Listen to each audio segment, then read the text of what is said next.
Bismillahirrahmanirrahim. Assalamu alaikum dear students. I am Tanveer Abbas and you are watching your own channel Tanveer's Chemizone. Dear students, आज हम analytical chemistry के chapter UV spectroscopy से जो एक important topic discuss करने जा रहे हैं वो है हमारे पास लैम्बर्ट बेयर्स लॉ। इसको बेयर्स लैम्बर्ट लॉ भी कहते हैं या लैम्बर्ट बेयर्स लॉ कह लें, दोनों फॉर्म में ठीक है। ये students basically Lambert Beer's law दो लॉ को कंबाइन करके एक लॉ बनाया गया है। लैम्बर्ट लॉ अलग है, बेयर्स लॉ अलग है, दोनों लॉ को कंबाइन किया गया है और लैम्बर्ट बेयर्स लॉ बनाया गया है। वन बाय वन देखते हैं कि लैम्बर्ट लॉ हमारे पास क्या है और बेयर लॉ क्या है, और एंड पे देखेंगे कि लैम्बर्ट बेयर लॉ क्या है। लैम्बर्ट लॉ हमारे पास क्या है देखते हैं। डियर स्टूडेंट्स, ये हमारे पास एक कंटेनर है, एक छोटा सा बॉक्स हम ले लेते हैं, कोई कंटेनर वगैरह, जिसमें हमारे पास कोई ना कोई एक सोल्यूशन है। ठीक है डियर स्टूडेंट्स, ये हमारे पास एक कंटेनर, एक बॉक्स है जिसमें हमारे पास कोई ना कोई सोल्यूशन है। अच्छा, इस कंटेनर की ये सोल्यूशन की ये वाली लेंथ है वो हमारे पास x है। यहाँ से कुछ हमारे पास रेज ऑफ लाइट आती हैं, जो कुछ फोटॉन आते हैं लाइट के। अब देखें 3 फोटॉन आए हैं तो उनमें से एक अब्जॉर्ब हो गया और 2 बाहर निकल गए हैं। ठीक है डियर स्टूडेंट्स, ये क्या हुआ है हमारे पास कि हमारे पास की कुछ आए हैं फोटॉन, ये उसकी लेंथ है। 3 फोटॉन आए हैं, एक अब्जॉर्ब हो गया, 2 बाहर निकल गए हैं। ठीक है डियर स्टूडेंट्स, नेक्स्ट हमारे पास इसी तरीके का और कंटेनर है और एक बॉक्स है जिसमें हमारे पास एक सॉल्यूशन है। इसमें क्या होता है कि इसकी लेंथ उसकी लेंथ की निस्बत क्या थोड़ी सी ज़्यादा है। देखिए, यानी कि उसकी एक्स लेंथ कितनी है और इसकी लेंथ कितनी है, ये थोड़ी सी ज़्यादा है। इसमें भी उसी तरीके से लाइट के फोटॉन आए हैं। लाइट के फोटॉन्स आने से देखें, अब इसकी लेंथ ज़्यादा थी, यहाँ भी 3 फोटॉन आए, यहाँ पे 2 अब्जॉर्ब हो गए हैं और एक निकल गए। वहाँ पे लेंथ कम थी तो वहाँ पे सिर्फ एक अब्जॉर्ब हुआ है और 2 निकल गए हैं। यहाँ पे लेंथ ज़्यादा है तो 2 अब्जॉर्ब हो गए हैं और एक निकला है। तो यहाँ से हमें ये पता चला कि जिसकी लेंथ जितनी ज़्यादा होगी वहाँ पे अब्जॉर्बेंस क्या होगी, ज़्यादा होगी। आई होप कि आपको इस बात की समझ आ गई होगी। मैं एक दफ़ा फिर रिपीट कर रहा हूँ कि यहाँ पे इसकी लेंथ x थी, वही 3 फुटान आए तो 2 निकल गए, एक अब्जॉर्ब हुआ है। अगर लेंथ को हम थोड़ा सा बढ़ा देते हैं, x को थोड़ा सा इंक्रीज़ करते हैं तो फिर 2 अब्जॉर्ब होते हैं, एक निकल जाता है। यानी कि यहाँ पे अब्जॉर्बेंस ज़्यादा हुई है, यहाँ पे अब्जॉर्बेंस कम हुई है। इट्स मीन के लेंथ बढ़ाने से ये जो x वाली लेंथ है, इसको आप x कह लें या l कह लें, जो आपकी मर्ज़ी है। अगर लेंथ बढ़ाने से, यानी कि इस रिज़ल्ट हमने क्या निकाला कि लेंथ बढ़ने से ऑब्जॉर्बेंस क्या होती है, इंक्रीज़ होती है। ठीक है डियर स्टूडेंट्स, ये इसी का स्टेटमेंट हम देखते हैं कि लैम्बर्ट जो साइंटिस्ट था उसने क्या कहा इसके बारे में। Absorbance is directly proportional to the path length of a sample. Sample की पाथ लेंथ के ऑब्जॉर्बेंस क्या है, डायरेक्टली प्रोपोर्शनल है। मीन के सैंपल की पाथ लेंथ बढ़ाते जाएंगे तो ऑब्जॉर्बेंस क्या होती जाएगी, बढ़ती जाएगी। सैंपल की पाथ लेंथ कम करते जाएंगे तो ऑब्जॉर्बेंस क्या होगी, कम होती जाएगी। मैथमेटिकली क्या है कि ए डायरेक्टली प्रोपोर्शनल है एक्स के। इस एक्स को आप एल भी कह सकते हैं। कुछ बुक्स में एक्स है, कुछ में एल है, कुछ बुक्स में कोई और बी वगैरह का कॉन्स्टेंट यूज़ किया गया है, जो आप मर्ज़ी करें। अच्छा, ए अब्जॉर्बेंस होगी और x is the path length. ये था हमारे पास लैम्बर्ट लॉ। आई होप कि इसको आपको अच्छे से समझ आ गई होगी। नेक्स्ट चलते हैं, हम देखते हैं बीयर्स लॉ हमारे पास क्या है। नेक्स्ट हमारे पास है बीयर्स लॉ। ये भी एक साइंटिस्ट थे बेयर, ये भी एक साइंटिस्ट थे बेयर। उन्होंने एक लॉ दिया, वो क्या था कि वो कहते हैं कि इसी तरीके से हमारे पास कोई कंटेनर है, कोई बॉक्स है जिसमें हमारे पास सोल्यूशन हमने लिया है, कोई सैंपल लिया है। वो कहते हैं अगर इसकी कंसंट्रेशन देखें, इसकी कंसंट्रेशन यहाँ पे है कम, इसकी यहाँ पे कंसंट्रेशन है ज़्यादा। दोनों बॉक्स में ले लेते हैं अलग अलग, यहाँ पे कंसंट्रेशन कम लिया, यहाँ पे कंसंट्रेशन ज़्यादा लिया। अगर कंसंट्रेशन है कम, उसी तरीके से लाइट के फोटॉन आएंगे तो वो क्या होंगे, अगर कंसंट्रेशन कम है तो देखें कम अब्जॉर्ब हो रहे हैं, 3 में से सिर्फ एक अब्जॉर्ब हुआ है और 2 निकल गए हैं। अगर कंसंट्रेशन हमने कही है ज़्यादा तो 3 में से 2 अब्जॉर्ब हो जाते हैं और एक निकलता है। तो यानी कि कंसंट्रेशन ज़्यादा करने से उसकी अब्जॉर्बेंस क्या हो रही है, ज़्यादा। यानी कि जो इसकी कंसंट्रेशन है सोल्यूशन की, जो उसकी कंसंट्रेशन हम ले रहे हैं सोल्यूशन की या सैंपल की, अगर वो कर देते हैं इंक्रीज़ तो लाइट के फोटॉन को ज़्यादा अब्जॉर्ब करेगा। अगर हम करते हैं डिक्रीज़ तो लाइट के फोटॉन को कम अब्जॉर्ब करेगा। इसी को हम स्टेटमेंट में देखते हैं कि बियर्स ने इसके बारे में क्या कहा। Absorbance is directly proportional to the concentration of sample, यानी कि जो ऑब्जॉर्बेंस है वो किसके डायरेक्टली प्रोपोर्शनल है, कंसनट्रेशन के। यानी कि कंसनट्रेशन, हम सैंपल की कंसनट्रेशन करेंगे ज़्यादा तो ऑब्जॉर्बेंस ज़्यादा हो जाती है, यहाँ पे जैसे हुई है। अगर हम उसकी कंसनट्रेशन करते हैं सैंपल की कम, जैसे कि यहाँ पे कम है, तो ऑब्जॉर्बेंस क्या हुई है, कम हुई है। मैथमेटिकली क्या होगा कि ए डायरेक्टली प्रोपोर्शनल है सी के। ये था हमारे पास बियर्स लॉ। डियर स्टूडेंट्स, अब इन लैम्बर्ट लॉ और बियर लॉ दोनों को कंबाइन करके हम क्या करेंगे, लैम्बर्ट बियर्स लॉ बनाएंगे। डियर स्टूडेंट्स, नेक्स्ट है हमारे पास लैम्बर्ट बियर्स लॉ। इसकी स्टेटमेंट देखें कि absorbance is directly proportional to the concentration and path length of the sample. में हमें क्या चीज़ बताई गई थी कि जो हमारे पास ऑब्जॉर्बेंस है वो डायरेक्टली प्रोपोर्शनल है लेंथ के, और बियर लॉ में हमें बताई गई थी कि जो ऑब्जॉर्बेंस है वो डायरेक्टली प्रोपोर्शनल है कंसनट्रेशन के, यानी कि दोनों सेम है। तो इस हिसाब से इन दोनों को करेंगे इकट्ठा, तो क्या है कि absorbance is directly proportional to the concentration and path length of the sample. हमारे पास ये एक सैंपल है, ये एक सोल्यूशन है, ठीक है डियर स्टूडेंट्स। ये इसकी पाथ लेंथ है x और ये इसकी अंदर कंसनट्रेशन है c, ठीक है डियर स्टूडेंट्स। तो हमारे पास इसकी जो ऑब्जॉर्बेंस है वो इस पाथ लेंथ पे भी डिपेंड कर रही है और इसकी कंसनट्रेशन पे भी डिपेंड कर रही है। हमने अलग अलग दोनों के फॉर्म में देख लिया। तो हमारे पास क्या है कि absorbance is directly proportional to concentration, ये concentration directly proportional to concentration and path length of sample, और ये हमारे पास सैंपल की पाथ लेंथ होगी। आई होप कि यहाँ तक आपको समझ आ गई होगी। अच्छा डियर स्टूडेंट्स, नेक्स्ट देखते हैं the intensity of light before passing the sample is I not. अब हमने कहा था कि लाइट के फोटॉन क्या हो रहे हैं, ये देखें यहाँ पे लाइट के फोटॉन इस सैंपल में क्या हो रहे हैं, एंटर। जिस इंटेंसिटी से एंटर हो रहे हैं उस वक्त इनकी इंटेंसिटी क्या है, हमारे पास आई नॉट है। जब ये सैंपल एंटर होते हैं यानी कि एंटर होने से पहले इनकी इंटेंसिटी हमारे पास क्या है, आई नॉट है। जब लाइट के फोटॉन्स इस सैंपल में एंटर होने वाले होते हैं, अभी एंटर नहीं हुए होते, तो एंटर होने से पहले इनकी इंटेंसिटी हमारे पास क्या होती है, आई नॉट। जब ये इंटर हो जाते हैं इस सोल्यूशन के अंदर, इंटर हो के फिर आगे जो बचे खुचे निकलते हैं, तो उस वक्त उनकी इंटेंसिटी होती है आई, ठीक है dear students.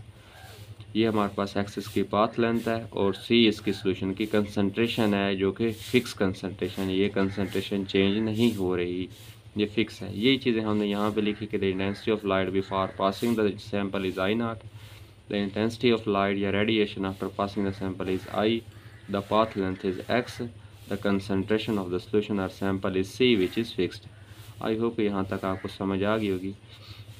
Next dear students, ये देखें हमारे पास जो डायग्राम एक फिगर है, इसमें हमारे पास ये देखें एक कंटेनर वगैरह है, उसमें हमारे पास सोल्यूशन है।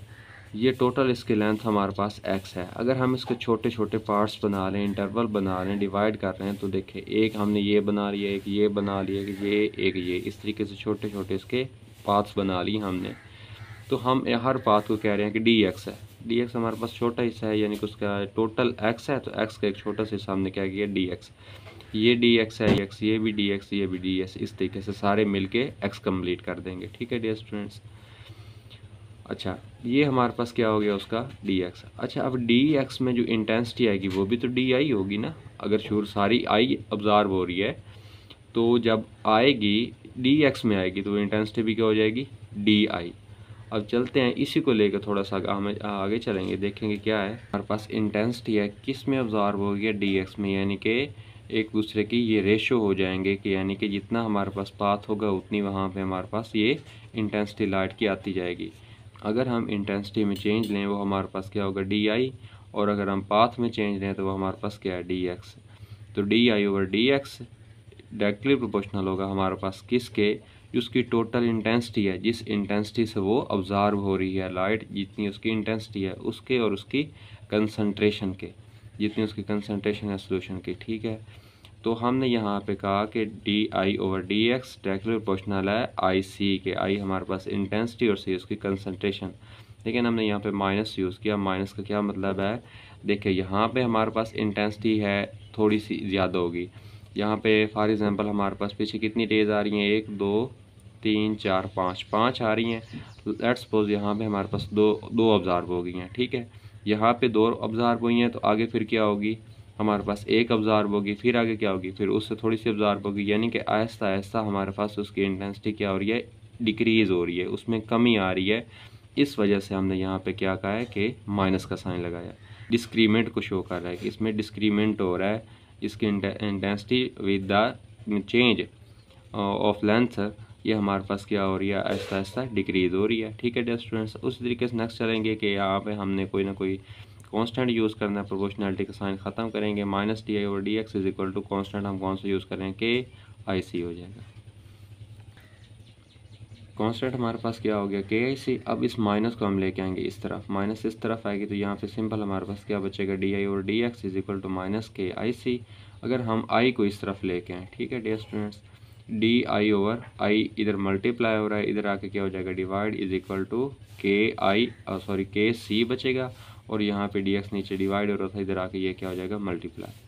अच्छा, अगर हम इस पूरी वैल्यू करते हैं इंटीग्रेशन करेंगे तो क्या होगा, यहाँ पे भी इंटीग्रल आ जाएगा। ठीक है डियर स्टूडेंट्स, और यहाँ पे भी इंटीग्रल आएगा।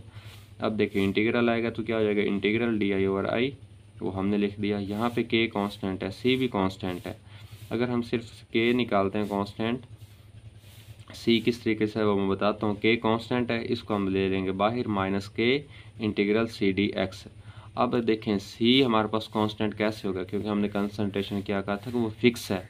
इट्स मीन कि वो कांस्टेंट है, जितनी शुरू में थी जब तक वो उसमें अब्जॉर्बेंस हुई है एंड पे भी वो उतनी ही रही है। तो कंसंट्रेशन हमारे पास क्या आ रही, कांस्टेंट। इस वजह से सी हमारे पास क्या हुआ, कांस्टेंट।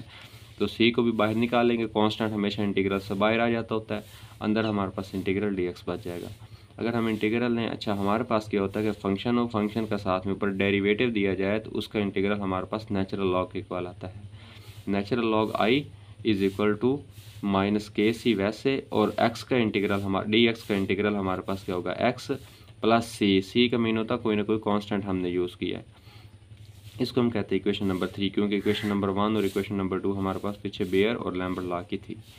अच्छा, जब हम कहते हैं कि हमारे पास ये लेंथ हो जाए 0, ठीक है डियर स्टूडेंट्स, अगर लेंथ 0 हो जाए इज इक्वल टू 0, वहाँ पे सोल्यूशन है ही नहीं, तो लाइट की इंटेंसिटी क्या हो जाएगी कि यानी कि before the passing and after the passing दोनों इंटेंसिटी क्या हो जाएंगी, सेम।